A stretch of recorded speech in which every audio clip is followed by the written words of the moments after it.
Hey guys, Carl from Moose Plays. Today I'm taking a look at Typeset from the design group Jasper Beatrix and publisher DVC Games. This is a sort of push your luck spelling game where you're drawing tiles, placing those tiles in a variety of different rows to start building out words. And each round you're drawing 5 tiles and placing all 5 of those tiles, and then you sort of have to decide when to cut out, which round to stop playing in, so that you can build the longest words possible to score the most points possible without sort of starting to place letters that completely screw up your words, turn them into mess, and score you actually negative points rather than no points. Disclaimer, I was given a review copy of this game from the publisher for this video, but as always I will do my best to give you my own honest opinion on the game. With that said, let's head down to the table to see how the solo mode in this one plays, and then I'll meet you back up here to let you know what I think. To set up a solo game of Typeset, begin by placing the game mat out onto the table. Next we're going to take all of the letter tiles and sort of mix them all up face down. We'll choose one of these player boards. Of course, I am taking the purple player board, and with that player board, one dry erase marker.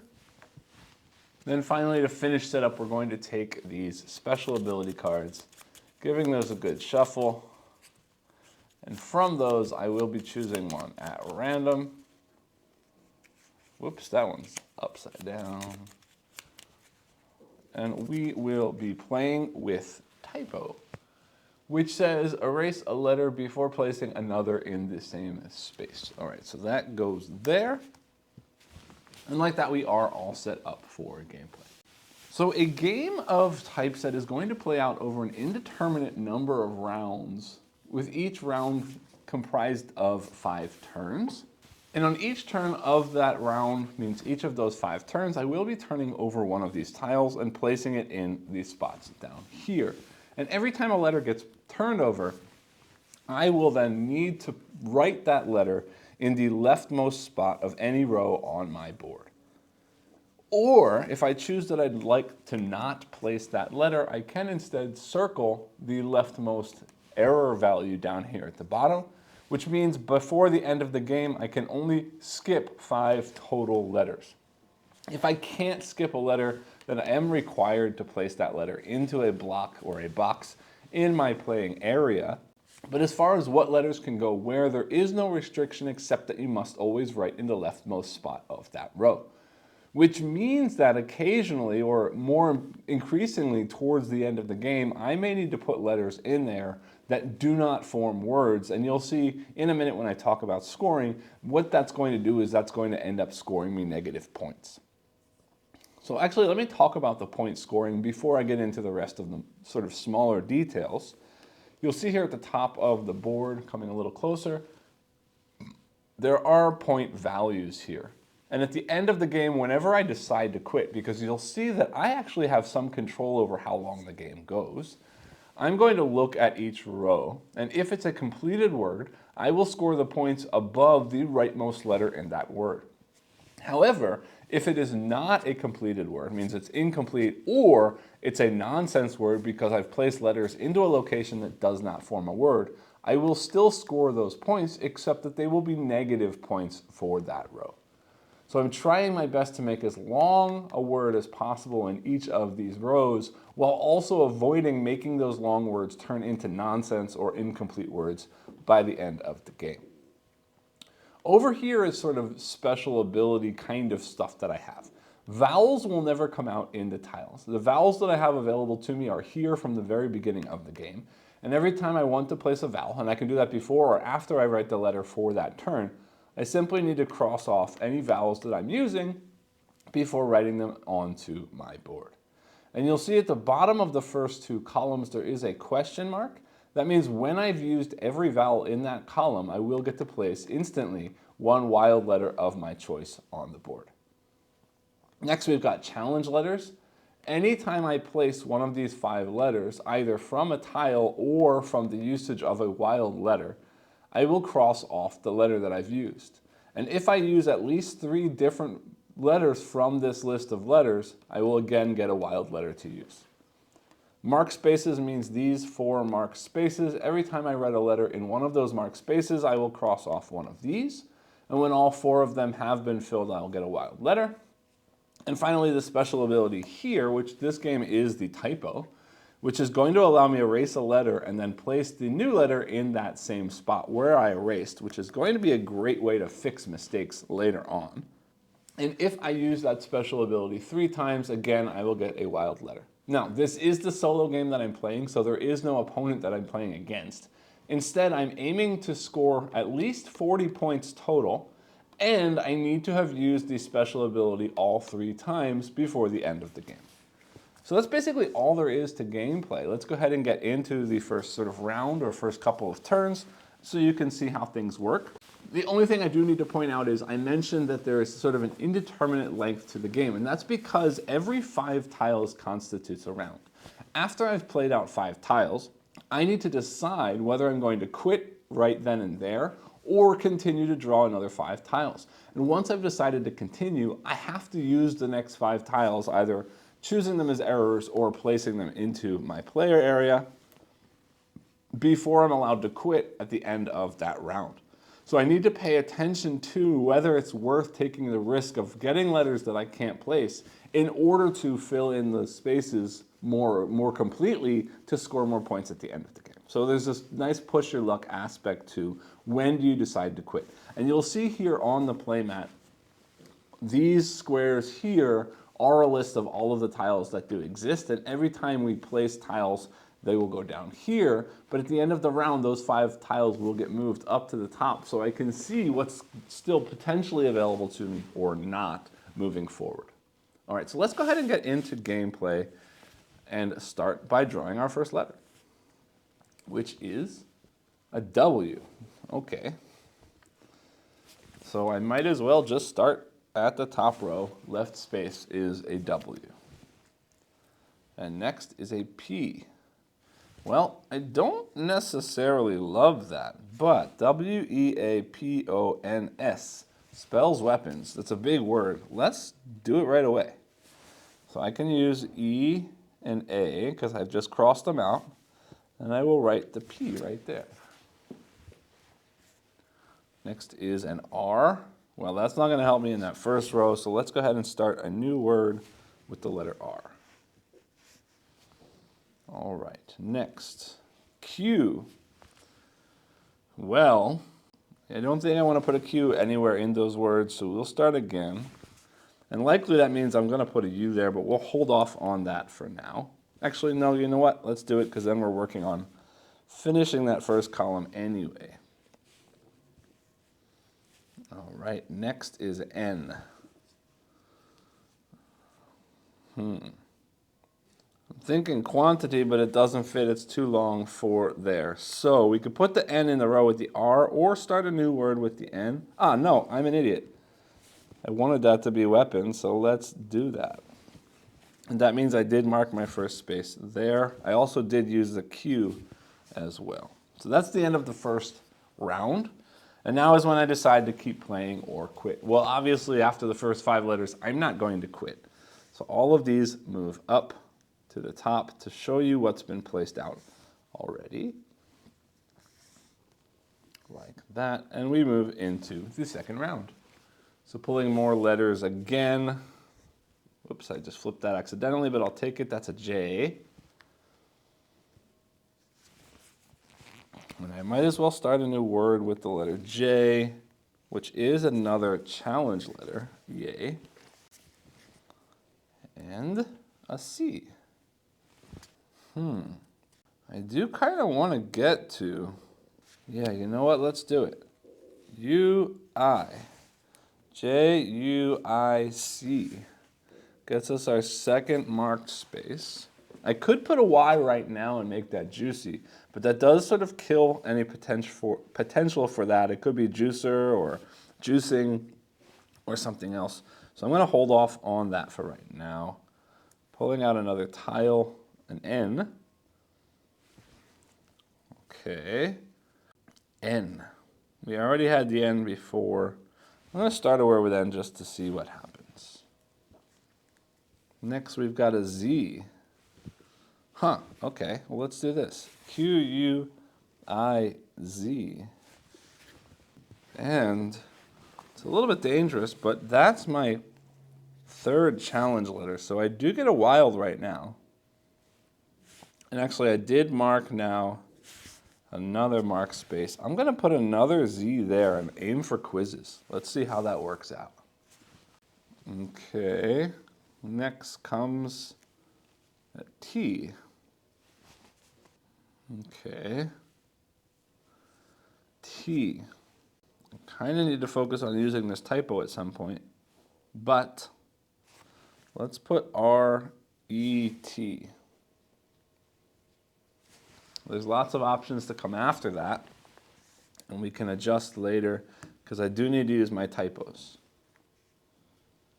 N, C, and J, because remember, I can't win the solo game unless I've used this 3 times. That also will get me a wild letter. But we are still pushing. Drawing my next letter is an M. Yeah, I'm just going to start a new word, M. Next comes a B. Okay.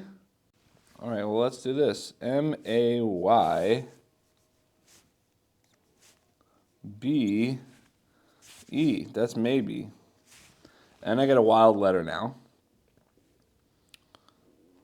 So let's go N-I-G. So I did use that. And I did not use any specials yet. All right, keep going.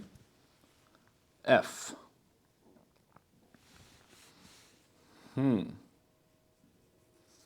I'm going to use a typo right now. Checking my special ability, getting rid of this T and putting an F there instead. Next, we've got another W. And, yeah, I don't like that W. But if I use another special ability, I can get rid of that F and put a W there.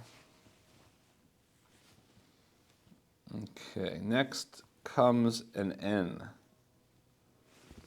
Wow, that N is even worse. Rewind. Oh, rewind works. I-N, like that. We need a D here. I'd like an S here, but an E works, or an ING works. I do now finish this, which does get me a wild. And I think I'm going to take that S. Let's make this quizzes. Like that. And I'm going to keep pushing because I haven't used any errors yet. B, F, no more W's for sure.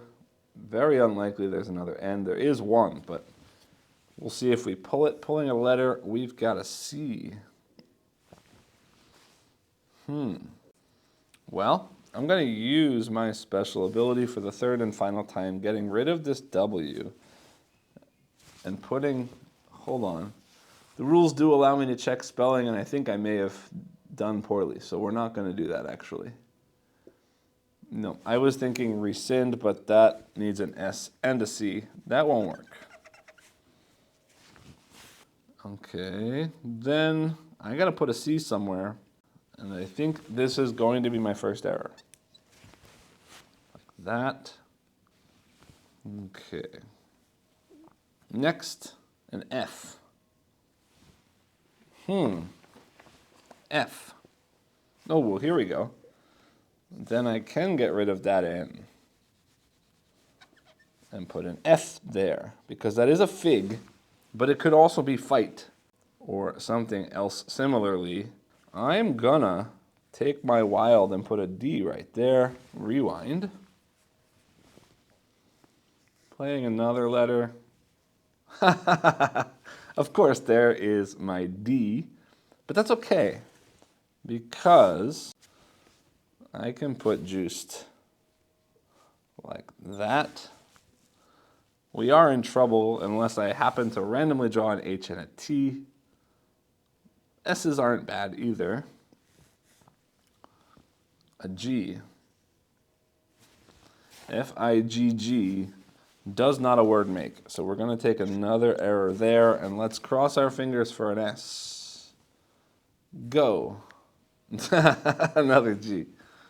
Yeah, no. All right, so we'll take the -1, and I think I am done right there. So we go into final scoring.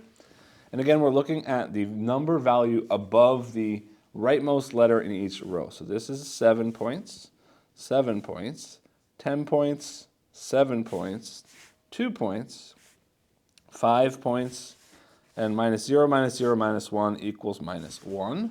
So adding all of those points together, and we do get a final score of 37 points. Wow, that was close. That was a mistake.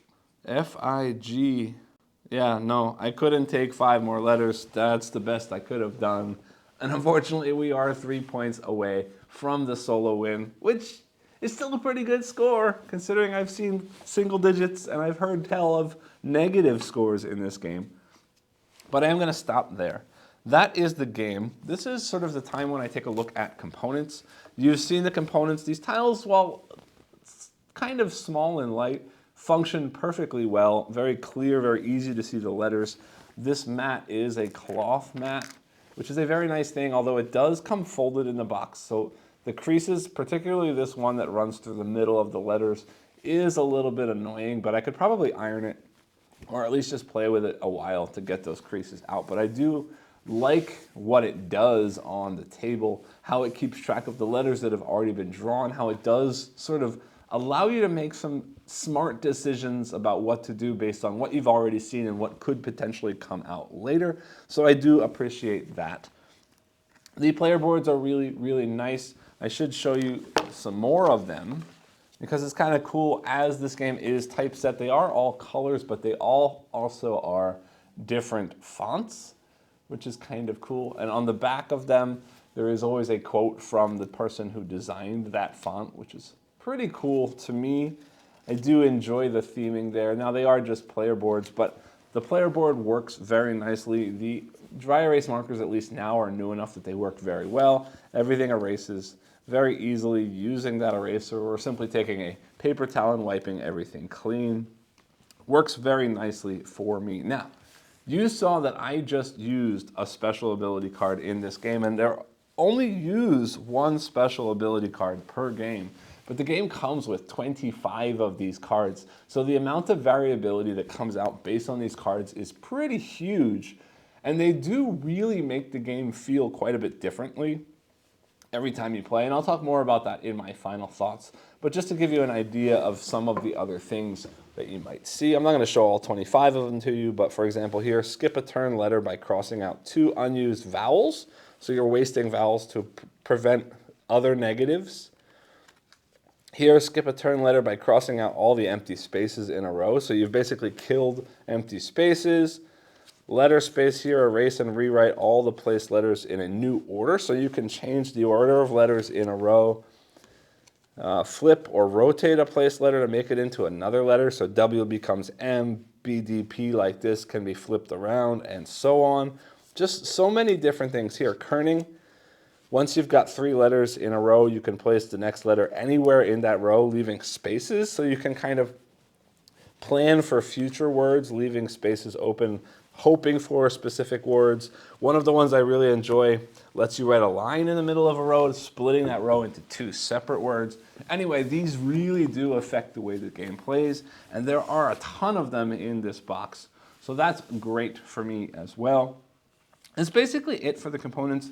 I do always like to show inserts and boxes for the games that I'm playing, and this one I'm happy to show off because, again, just like they did for the Screen Park box that I showed you in a previous video, DVC really loves these magnetic clasp boxes. That is a magnetic clip, and it opens up, and not only is it a nice storage, but right there on the box is pretty much the rules of the game. It's basically just a player aid. There is a folded pamphlet of rules in the box, But once you've already played the game, pretty much everything you need is shown right there on the box. Really, really great way to refer when you sort of need refreshing for any kind of thing, or just to leave on the table for people to confer if they didn't hear you when you were telling the rules or what have you. Big fan of the components and the boxes from this game and other games from DVC that I've played. That's basically all I have to say about the components. Maybe back up top and I'll let you know what I think about the game itself. Welcome back. I hope you enjoyed the playthrough. I'm just going to come out right here and say it. DVC is very quickly becoming a publisher for me to watch at this point. I'm really enjoying what they're doing in these small box forms. I have previously covered Scream Park, the sort of interesting twist on closed drafting where you're building out a haunted house attraction. And now this one, completely different game to the other one. This now being a spelling game with a nice heavy dose of push your luck thrown in there. I should mention that I'm a very big fan of spelling games, and I have been for quite some time. I grew up playing Scrabble with my parents, watching my parents head-to-head battle in Scrabble, both of them being very strong Scrabble players. I played Scrabble a lot with my wife when we first were dating. I love spelling games. I love word games. You've seen that I've played paperback adventures on my channel. I've covered illiterati on my channel. All of these spelling games to me are a whole lot of fun, and I enjoy different ways that people play with sort of the spelling of words and how you can score and what you're doing and how you're using those words and so on. And this is a new, interesting twist on a word game, on a spelling game that I haven't seen before with this push your luck aspect. So the way that this game works is it plays out over a series of rounds. And each round you're drawing 5-letter tiles, randomly from a bag, from a pool, whatever, however you've got it set up. And each of those letters that you draw has to then be drawn or written onto your player board. And on your player board, you've got a series of rows, and you always have to write the letter or draw that letter in the leftmost empty spot of any of those rows. So you're slowly building out a series of words, and I think it's 5 or 6 rows. I don't remember off the top of my head, but you're slowly filling in these letters, hoping that you're spelling words, because at the end of the game, you're going to score a number of points equal to sort of however long that word is. Problem is, you must place each of these letters. Well, I say you must, but you do have a few sort of skip rounds where you can circle a number at the bottom of your board. Ultimately, the first 1 or 2 are free, but then you're going to start losing points for skipping, and I think you can only skip 5 total for the entire game. But if you don't skip, you're required to place that letter. And what that means is, if you keep going, you're going to start putting letters into these rows that sort of destroy your word. Now it's no longer a word because you've got a weird letter put in there. Now that does sound complicated and random. Complicated meaning confusingly just random letters getting placed out, and kind of random, except that the only letters you're pulling are consonants, which makes a big change. The vowels you have are available to you from the start of the game, a limited pool of vowels on your player board. And as you use them, you're crossing them off and writing vowels whenever you want to. So as you see these consonants come out, you're starting to sort of plan future turns to figure out, okay, well, if I put this letter here, I can put this vowel and then put this other letter, or this vowel and put this other letter, and thinking about what could potentially be made later on in the game, so that depending on what letters you draw randomly later on, you can adjust and make the word that matches those letters using the vowels you have at your disposal. At the same time, there are a variety of different ways you can get wild letters. If I use one of each vowel, I'll get a wild letter the first 2 times that I do it. So A, E, I, O, U, and Y. Each time I use all of those vowels, I'll get a wild letter that I can put in my player board.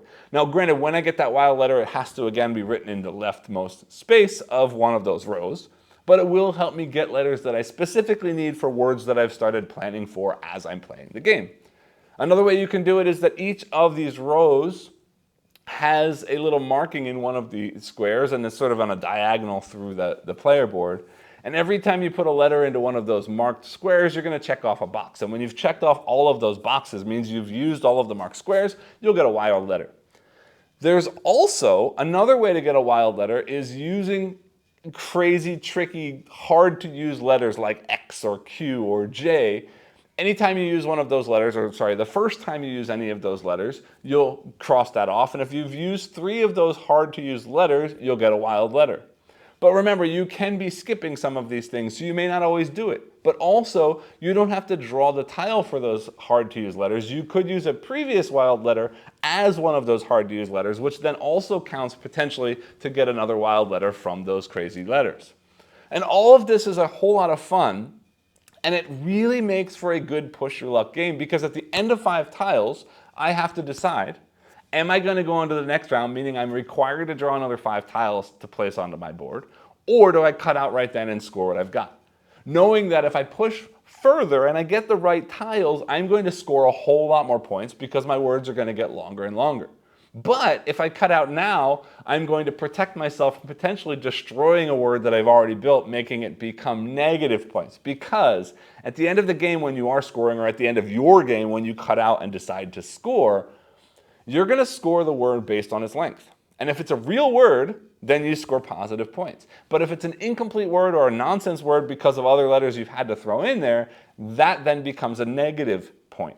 So the longer your word is, the more positive points it will be if it's a word. But the longer your word is, the more negative points it will be if something goes wrong at the end of the game. And I really enjoy that balance. But there's one more amazing twist in this game. One more way that you can get wild letters, but more importantly than that, one more way that you can sort of manipulate things. Every game you play, you're going to draw one card, and I can't remember what the cards are called, and I'm sorry, but it's basically an ability card that you're allowed to use up to 3 times per game. And if I use that ability 3 times, I will get a wild letter. That's the last way I can get wild letters. But more importantly, these ability cards are going to allow you to sort of manipulate the way that the game plays in some meaningful way that makes the decisions you're doing when planning these words quite a bit different. For example, there's one ability that lets you write a line in the middle of a row, and now that row becomes 2 words, which is great because if I now have a letter that I need to place that doesn't fit onto any of my words, I can draw a line and start a new word, not a problem. There is an ability that lets me rearrange the letters that I've written in a specific row. There are abilities that let me skip spaces in a row to sort of put a letter planning ahead that I then fill in the spaces in between. There are all different kinds of abilities that every time you play this game, even with a single card of an ability that I can use 3 times in the game, makes the game completely different because the way that I'm planning, the way that I'm creating words, the way that I'm thinking about my actions in game and what I'm able to do and what I need to be careful of as I play completely changes based on this one card in the game. And there's a stack of quite a few cards that I haven't only seen, only maybe 25% of them so far, even having played this game as many times as I have. I love this system. One more important thing to point out here is that I know a lot of people aren't a huge fan of word games or spelling games because it punishes you if you don't know big words. Well, the cool thing about this game is that this game is really focused on this idea of planning words and understanding this sort of risk versus reward of this push your luck. And it says right in the rule book, use a dictionary, use a word list online, use whatever you need to use to get those words. It's not about knowing the words. It's about being clever with how you place the words. It's about being clever with how you plan for future placement. It really does sort of reward you for a different kind of thinking than many spelling games do, and I appreciate that. This doesn't reward you for being smart. This doesn't reward you for knowing lots of words, for having a large vocabulary. It rewards you for clever placement of letters. It rewards you for sort of future thinking, planning, and sort of manipulation of the things that are coming out, when to skip a letter, when to place a letter, when to use an ability, how quickly you focus on getting those wild letters to make things happen as you're playing, when you use vowels, which vowels you're using, and so on. Great, great, great balance of stuff. And I want to point out this idea of that you don't have to be a great speller or a great vocabulary knower to play this game. I actually run an after-school class, an after-school board game class at my school. And one of my students, at the end of the year, I had an extra class or 2 left, and I said, hey, pick something off the shelf that you want to play. And I should point out here that all of my students are Japanese, most of them second language speakers of English, and my student picked this off the shelf and said, let's play this. And I said, yeah, that's an English spelling game, are you sure? And he said, yeah, I want to try. And 4 of them sat down, again, second language English speakers, sat down and had a blast playing this game. No, as they were playing, I was playing with them. They were asking me, hey, is this a word? Hey, how do you spell this word? And so on. But again, because of the way that this game is designed, it was perfectly okay for me to answer all of those questions without sort of giving them the win. It's not like in Scrabble, I'm giving them a super long word and saying, hey, put this word down. I'm saying spell it this way, but now they still have to hope that those letters come out. They still have to be able to manipulate things to make that word work out before the end of the game. And it really turned into a great experience. And at the end of everything, they all had a really good time playing this game. And that says a lot that a second language speaker who may not be great at spelling still really enjoyed a spelling game because of the way the mechanisms support the play in this game. I'm a big fan of this. This one, again, is definitely going to stay in my collection. DVC is one I definitely have my eyes on. They've got a couple, and I've actually ordered them. They're on their way to me right now. Here Lies and Signal. Here Lies seems like a really cool sort of Mysterium Dixit kind of solving a crime kind of game, and Signal reminds me of something like Zendo or those kinds of games where you get some sort of information and through your observations you have to figure out some kind of rule or some kind of thing. In this case, an alien communication. You're trying to understand how the alien communication works based on how they're manipulating pieces on the board. I've actually ordered that one to use in my 9th grade science class as an observation inference kind of lesson. I'm very excited to see those, and I'm very excited to see what else comes from DVC. Big fan of this company, big fan of this game. That's basically all I have to say. As always, I hope that this video was helpful for you, and if it was, I do ask that you remember to please like, subscribe, and click the bell icon below, and I'll see you all next time. Thanks.